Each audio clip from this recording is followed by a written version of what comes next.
But it's just Maitreya. And so I'm not going to go into this whole article. You can read it at my website, SherryShriner.com, if you go into the article section. And it's called The Man of Sin, the Antichrist, and the Bible Codes. But it talks about this Maitreya in more terms because this Islam is one of Satan's biggest tools of this century. And he is the one who's created it, and he will use it to stomp out the Christians around the world. I do believe that's the route that will be taken and not the Jewish Talmud. Because there seems to be two agendas working against each other. I told you Satan isn't counting on any one way to come to power. He has several different paths he can take. And if you follow the New World Order rhetoric of George Bush and Clinton and all them, they're all pretty much Talmudists, where they worship the Talmud. And I think that's really has something to do with reason they want to go to war with Iran. It has something to do with this Maitreya, to stop him coming, or to destroy any kind of armed forces he would have to use when he gets here, because they know who he is, and they know what he's going to be capable of doing, and he's going to unite the Arab nations and form an alliance, and Islam will be spread around the world.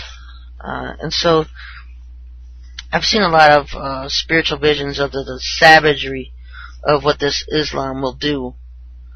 They're beasts, and that's exactly what the codes say, and that's exactly what they are. And so just a heads up on a few things, because I'm not going to, get into setting dates for economic crashes and martial law. If you listened to my show last week, you've already heard me talk about how you should be busy preparing,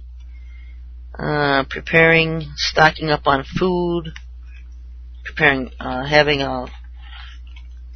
being able to be shut in and not leave your house and survive.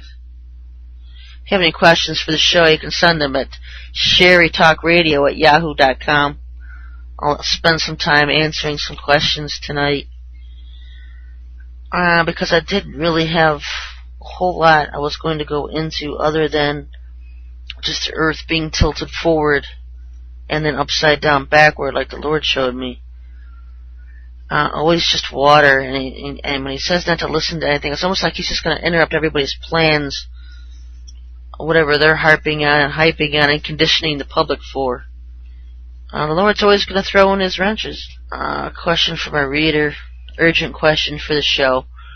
Over the weekend, someone, something, some gov, some company placed a $700 million put order in the European Stock Exchange, betting the U.S. financial markets will completely collapse. The option expires September 21st. If the U.S. market crashes, this individual will make billions of dollars, but if nothing happens, they will lose their $700 million. Again, one way or another, it will have to happen by September 21st. Today, CNBC reported that domestic people put in a total of $500 million in put orders to insure against a massive loss in the U.S. market. Some put options do not pay out until the market loses up to 52% of current value. Impressive about mine. Either the U.S. crashes completely, or the people that have placed put orders in the last 72 hours will collectively lose over $1.2 billion. The only other time this happened was before 9/11, when a couple buyers took out put options on 2 airlines. Yeah, and of course those buyers were never mentioned. I've had people wondering September 9th as being a date that our market will crash. And so I don't know, folks. We know it's coming. We know it's coming.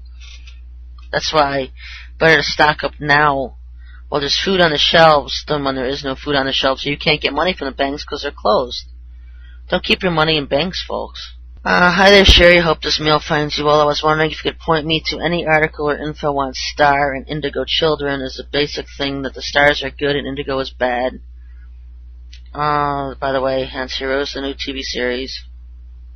Also, do you think there's a connection between them and the 144,000? Is Satan copying that to mimic people with abilities? Star and indigo children are basically the same thing. It's the same term. They're children born, they're hybrid children, half human, half alien, children with special abilities. It's an interchangeable term. Star children are one and the same. Bill Deagle has a self-professed indigo child. These are hybrids. These are alien hybrid children. I don't believe they were born with spirits. They do have, or souls. I think if they're born of the humans, they can. I can't say a indigo doesn't have a soul. I know that the cloned ones don't. But these people have special abilities, and they're satanic abilities. They're not. There's only two sources from which all things come: God or Satan.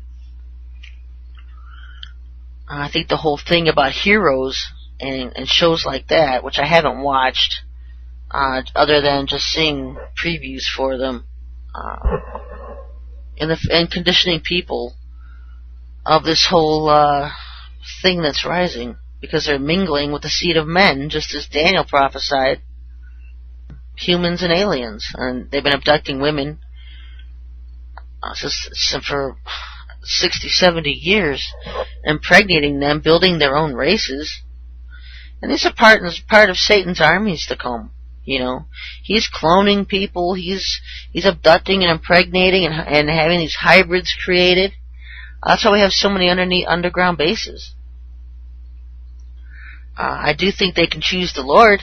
I think anything that has breath can praise the Lord, choose the Lord. It's up to them to choose the Lord and accept Him as their Messiah and follow Him. But I'm betting most won't, because that serpent seed part of their DNA is just so strong. But it's their choice. Do I think he's mimicking the 144,000? It could be. I never really thought of it. Where he's mimicking, because we know the 144,000 are going to have special abilities and powers directly from the Lord Himself. They could be. Maybe they're trying to have some kind of a way to overcome the 144,000, but we know that's not going to happen. They can't overcome. But Satan still mimics and copies everything the Lord does. He'll never stop at that. You say that the 144,000 are God's chosen people. Do you know any signs of people being the 144,000? If they don't know or not, do they have warrior souls? I know the ones I know just have a love for the Lord. They're not